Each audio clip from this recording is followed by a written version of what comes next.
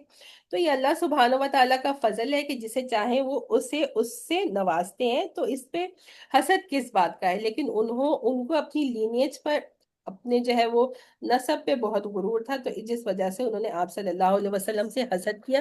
اور آپ کو ہر طرح سے یہودیوں کی تو یہی کوشش ہوتی تھی کہ آپ صلی اللہ علیہ وسلم کو جو ہے وہ نقصان پہنچاتے رہیں. اور حسد سے متعلق کیا آتا ہے کہ نبی کریم صلی اللہ علیہ وسلم نے فرمایا ہے کہ جو ہے وہ حضرت ابو ہریرہ رضی اللہ عنہ کی روایت ہے کہ آپ صلی اللہ علیہ وسلم نے کیا فرمایا ہے کہ حسد سے بچو، کیونکہ حسد جو ہے وہ نیکیوں کو اس طرح سے کھا جاتا ہے جیسے کہ آگ لکڑی کو، یا کچھ روایت میں دیمک کا بھی آتا ہے جیسے کہ دیمک لکڑی کو، یہ ابو داؤد کی روایت ہے۔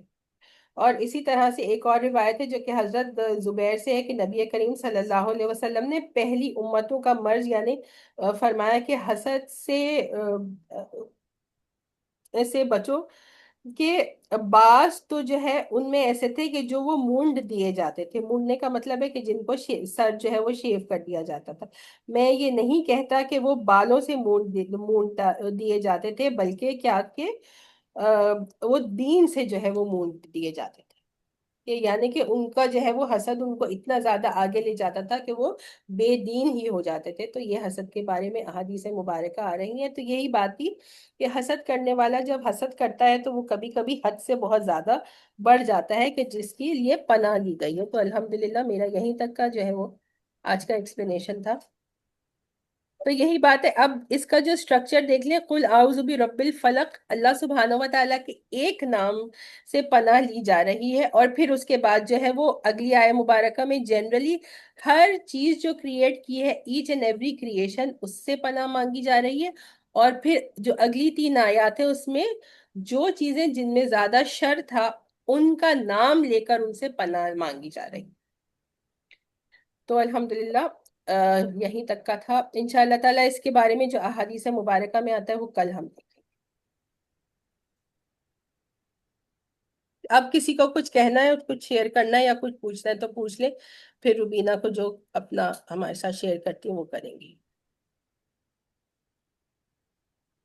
اور آج الحمدللہ مزید بھی کل کچھ لوگ جو نہیں بھی آئے تھے آج آ گئے ہیں، اور جو لوگ آئے ہیں انشاءاللہ تعالیٰ اللہ سبحانہ و تعالیٰ سے مجھے امید ہے کہ آپ لوگوں کو جو ہے وہ سورت سمجھ میں آئی ہوگی، اور اگلی دفعہ آپ نماز میں جب پڑھیں گے تو پھر آپ کا ایک کنیکشن بہتر ہوگا۔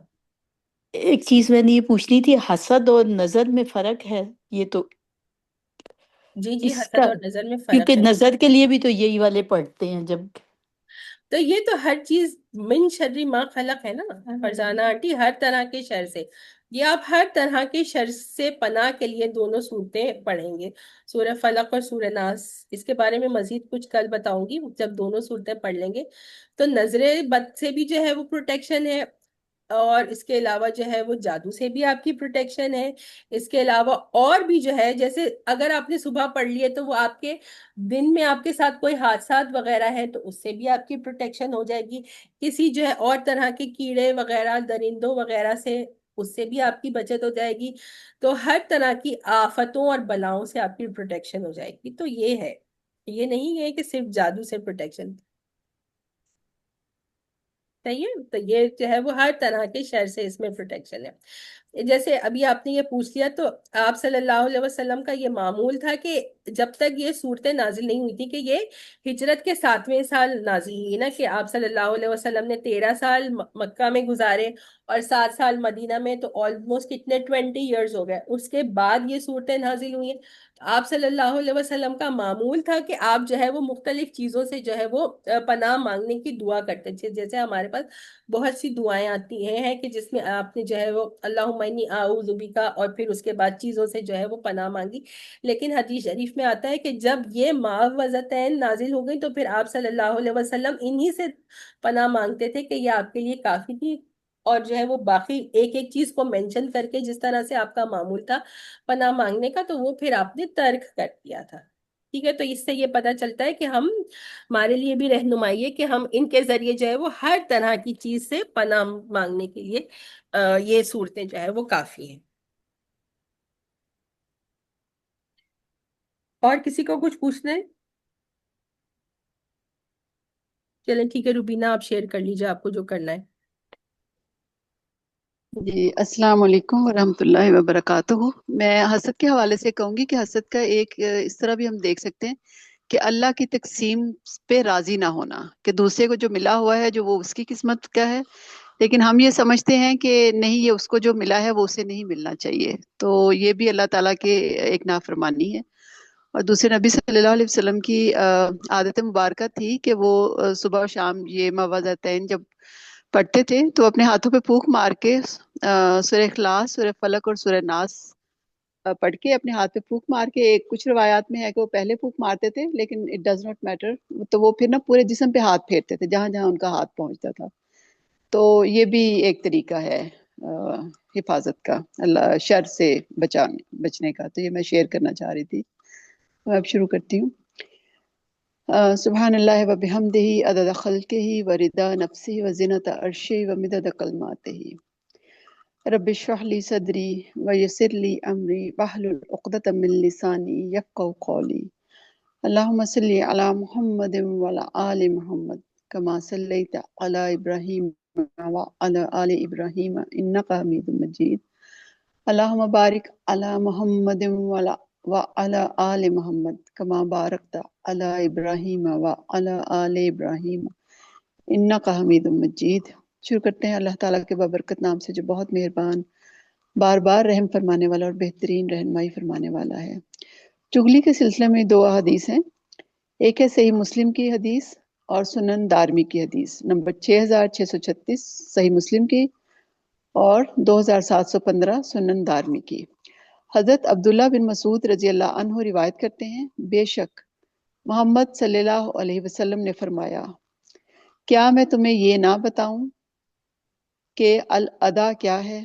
وہ چغلی جو لوگوں کے درمیان نفرت پیدا کر دے، اور ایک روایت میں ہے وہ چغلی جو لوگوں میں فساد پیدا کر دے. اب یہ معاملہ ہم بخوبی جان سکتے ہیں کہ یہ کیسے ہوتا ہے. یہ روزمرہ ہم دیکھتے ہیں، کسی نے کوئی بات کہہ دی، سنی، آگے جا کے بڑھا دی، پتہ بھی نہیں کیا تھا، اور اس سے دوسرے کے گھر میں فساد پھیل گیا کہ فلاں نے میرے بارے میں یہ بات کہی. تو عموماً جو لوگ ایسے ہوتے ہیں جو آگے بات پھیلاتے ہیں نا، وہ حسد کا شکار بھی ہوتے ہیں اور وہ احساس کمتری کا شکار بھی ہوتے ہیں. وہ خواہ مخواہ 2 لوگوں کے درمیان محبت دیکھ کے اس میں پھوٹ ڈالنے کی کوشش کرتے ہیں. تو ایسے میں کوشش یہی ہونی چاہیے کہ ہم بات آگے نہ بڑھائیں اور کوشش کریں کہ اگر کسی کو محبت کرتا دیکھیں تو انہیں دعا دے دیں، نہ کہ ہم ان کے درمیان نفاق پیدا کرنے کی کوشش کریں. اگلی حدیث ہے جو جنت سے محروم. صحیح مسلم کی حدیث نمبر ہے 290. حضرت حذیفہ رضی اللہ عنہ روایت کرتے ہیں کہ انہیں یہ بات پہنچی کہ ایک آدمی بات چیت میں چغلی کھاتا ہے. تو حضرت حذیفہ رضی اللہ عنہ نے کہا، میں نے رسول اللہ صلی اللہ علیہ وسلم کو فرماتے ہوئے سنا، آپ نے فرمایا چغلی خور جنت میں داخل نہ ہوگا. جو اللہ کے بندوں کے درمیان نفاق پیدا کرے گا، فساد پیدا کرے گا، علیحدگی پیدا کرے گا، تو وہ کیسے جنت میں داخل ہو سکتا ہے؟ اللہ تعالیٰ تو اپنے بندوں کے درمیان کسی بھی برائی کو پسند نہیں کرتے. اللہ تعالیٰ ہمیں معاف فرمائے. اگلی حدیث ہے آبرو ریزی کے متعلق. صحیح مسلم کی 6541 نمبر حدیث ہے، مسلمان دوسروں کو رسوا نہیں کرتا. حضرت ابو ہریرہ رضی اللہ عنہ روایت کرتے ہیں، رسول اللہ صلی اللہ علیہ وسلم نے فرمایا، تم لوگ ایک دوسرے سے حسد نہ کرو اور نہ ہی ایک دوسرے کے خلاف بھاؤ بڑھاؤ اور نہ ہی ایک دوسرے سے بغض رکھو اور نہ ہی ایک دوسرے سے روگردانی کرو اور نہ ہی تم میں سے کوئی کسی کے سودے پر سودا کرے. اور اے اللہ کے بندو، بھائی بھائی بن جاؤ. مسلمان مسلمان کا بھائی ہے، نہ وہ اس پر ظلم کرتا ہے اور نہ وہ اسے ذلیل کرتا ہے اور نہ ہی اسے حقیر سمجھتا ہے. آپ نے اپنے سینہ مبارک کی طرف اشارہ کرتے ہوئے 3 مرتبہ فرمایا، تقوی یہاں ہے.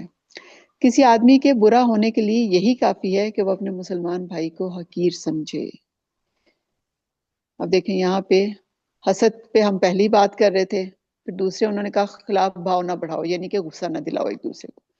پھر ایک دوسرے سے بغض نہ رکھو، مطلب دلوں میں نفاق ہے، دلوں میں منافقت ہے، اور ہم دوسروں سے ہنس کے ملیں، دوسروں سے اس طرح ظاہر کریں کہ ہم ان کے بڑے خیر خواہ ہیں اور اندر سے ہم ان کی جڑیں کاٹنے والے ہوں. پھر ایک دوسرے سے روگردانی نہ کرو، ایک دوسرے سے علیحدگی مت اختیار کرو، ایک دوسرے کے خلاف مت جاؤ، ایک دوسرے کے لیے کسی بھی قسم کی مصیبت کا باعث مت بنو. پھر ایک دوسرے کے سودے پر کوئی سودا نہ کرے، یعنی کہ اگر ایک نے مال خرید لیا ہے، کوئی چیز خرید لی ہے، دوسرے کو پتہ چلا ہے تو وہ جان بوجھ کے ہی اسے محض تنگ کرنے کے لیے جو ہے نا اس کی قیمت زیادہ آفر کر دے کہ بھئی میں زیادہ قیمت دیتا ہوں مجھے دے دو، تو دوسرے کو اس طرح بھی تکلیف پہنچتی ہے۔ اور پھر یہی جو چیزیں اللہ تعالیٰ کے نبی نے کہی ہیں کہ مسلمان کسی پہ ظلم نہیں کرتا، تو ہم دوسروں کی عزت کے در پہ بھی ہوتے ہیں، دوسروں کے خلاف بھی ہوتے ہیں، دوسروں سے حاسد بھی ہوتے ہیں، تو ان چیزوں سے ہمیں بچنے کی کوشش کرنی چاہیے، کیونکہ یہی اللہ تعالیٰ کا فرمان ہے اور یہی نبی صلی اللہ علیہ وسلم کی تعلیمات ہیں۔ تو آج کی حدیث تھی یا جزاک اللہ خیر کثیرہ۔ السلام علیکم ورحمۃ اللہ وبرکاتہ۔ وعلیکم السلام ورحمۃ اللہ وبرکاتہ۔ چلیے آج کی دعا دیکھ لیتے ہیں کہ آج کی دعا کیا ہے۔ اب تیسرا عشرہ شروع ہو گیا ہے، تو کون سا عشرہ شروع ہو گیا ہے؟ ہمارے جہنم جہنم سے آزادی۔ سے، جی، جہنم سے آزادی کا عشرہ شروع ہو گیا ہے، تو اسی کی مناسبت سے کچھ 2-3 دعائیں کریں گے، اور پھر انشاءاللہ تو اس کی دعا ویسے جنرلی جو پڑھتے ہیں وہ کس کو یاد ہے؟ اللہم اجرنا من النار۔ جی، اللہم اجرنا من النار، کہ ہم سب کو آگ سے جو ہے وہ پناہ دے دیجئے، اور یا پھر اللہم اجرنی من النار جب ہم کہیں گے تو نی کا جیسے اس دن بھی ہم نے بات کی تھی کہ مجھے صرف اپنے لیے اگر کہنا ہے تو اجرنی کہیں گے، اور سب کے لیے اپنی پوری فیملی کے لیے کہنا ہے تو اجرنا کہیں گے، اور اس طرح سے۔ تو آج کی جو دعا ہے، ویسے ہم تو یہ دعا بہت ایزی ہے، یہ دعا تو ایٹ لیسٹ سب کو یاد کر لینی چاہیے کہ ہمیں یہ دعا پہلے سے ہی آتی ہے۔ اللہم انی اسألک الجنہ واعوذ بک من النار، یہ دعا تو ہمیں پہلے سے ہی آتی ہے نا۔ اب اس کے بیچ میں صرف ایک ورڈ ایڈ ہو رہا ہے یہاں پر، دیکھیے کہ یہاں پہ کیا، اللہم انی اسألک الجنہ سے پہلے ہم نے ایک ورڈ ایڈ کر دیا، وہ کیا ہے؟ اللہم انی اسألک رضاک، آپ کی رضا، والجنہ، اور جنت۔ دوبارہ سے بول رہی ہوں، اللہم انی اسألک رضاک، آپ کی رضا کا اور جنت کا سوال کرتے ہیں، ہے نا؟ تو کتنی دفعہ ہم اللہ سبحانہ و تعالیٰ سے اللہ کی رضا مانگتے ہیں کہ اللہ سبحانہ و تعالیٰ ہم سے راضی ہو جائے۔ یہ ردا کا ہے استاذہ، دیکھیے گا ذرا ایک منٹ جی، اسے، یہ ردا زیر ہے نیچے رے کے، تو آپ ذرا دیکھ لیں پہلے ایک بار اسے۔ تو یہاں پر بھی تو وہی تو ہے، رضا تو میں کہہ رہی ہوں، غلطی کہاں سے اچھا، ہوئی؟ کہاں سے میں نے غلطی کی، یہ ذرا مجھے بتائیں، ردا کا سمجھ نہیں۔ سمجھ آئی تھی، ردا جی، کا سمجھ آئی تھی، تو مجھے ردا کا سمجھ آئی تھی، ردا نہیں سمجھ آئی تھی مجھے نا، اس لیے میں کہہ رہی ہوں۔ اچھا اچھا، ٹھیک ہے۔ ہو سکتا ہے میں نے پڑھنے میں غلطی کی ہو، رضا کا، جزاک اللہ، اگر میری ادائیگی میں غلطی ہوگی تو یہ اللہ کی رضا اور اللہ سے جنت کا سوال کریں۔ میں یہ کہہ رہی تھی کہ کتنی مرتبہ ایسا ہوتا ہے کہ ہم اللہ سے اللہ کی رضا کا سوال کرتے نہیں کرتے نا، لیکن عبادت کا مقصد ہی یہ ہے کہ ہم اللہ کو دنیا میں راضی کرنے کی کوشش کریں۔ اور پھر اعوذ بک من سخطک، سخطک کیا ہوتا ہے؟ اللہ کے سخط، غصے کو کہتے ہیں، غضب کو کہتے ہیں۔ وَأَعُوذُ بِكَ مِن سَخَطِكَ، اور جو ہے وہ ہم پناہ مانگتے ہیں آپ کے سخط سے، آپ کے غصے سے، آپ کے غضب سے، والنار، اور آگ سے۔ تو یہ دعا ہے، اس کو انشاءاللہ میں گروپ میں شیئر کر دوں گی، اور اس کے بعد جو ہے وہ یاد کر لیجئے گا، کیونکہ یہ بہت ہی چھوٹی ایزی ہے جو ہمیں پہلے سے آتی ہے، بس تھوڑے سے ایڈیشنز کے ساتھ ہے۔ اللہم انی اسألک رضاک والجنہ واعوذ بک من سخطک والنار۔ تو الحمدللہ سیشن اینڈ کرتے ہیں۔ کسی کو مزید اگر کچھ کہنا ہوگا یا پوچھنا ہوگا تو اس میں کیجیے گا، گروپ میں کر لیجیے گا۔ اور بہت سی، جیسے میں نے کہا تھا، روبینہ نے بھی جو حدیث کا ریفرنس دیا ہے، وہ ابھی ہم نے کوئی بھی حدیث اس سے متعلق، اس کی فضیلت اور اس کو کب پڑھنا چاہیے کور نہیں کی، وہ انشاءاللہ کل کریں گے۔ سبحانک اللہم و بحمدک، نشہد ان لا الہ الا انت، نستغفرک و نتوب الیک۔ السلام علیکم و رحمۃ اللہ وبرکاتہ۔